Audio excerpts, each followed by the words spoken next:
അപ്പൊ അതുപോലെ വലിയൊരു നേർച്ചപ്പെട്ടി, സർക്കാരിന്റേതാവുമ്പോ കുറച്ച് വലിപ്പത്തില് വലിയൊരു നേർച്ചപ്പെട്ടി കെട്ടിയിട്ട് ആ നേർച്ചപ്പെട്ടിയില് എന്തെങ്കിലും പിന്നെ ഭിക്ഷ തരണേ എന്ന് പറഞ്ഞ് യാചിച്ചിട്ട് ഈ പറയുന്ന കേരള സർക്കാർ ഇരുന്ന് എരന്ന് വിടേണ്ട ഒരു അവസ്ഥയാണ് ശരിക്കും.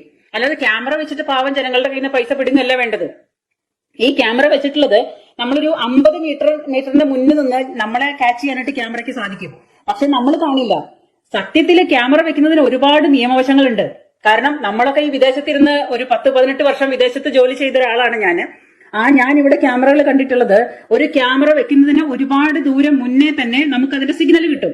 ഇന്ന സ്ഥലം തൊട്ട് ക്യാമറയുണ്ട്, ക്യാമറ നിങ്ങളെ വാച്ച് ചെയ്യുന്നുണ്ട്. അത് ഒരു മനുഷ്യന്റെ ഒരു മൗലിക അവകാശമാണ്.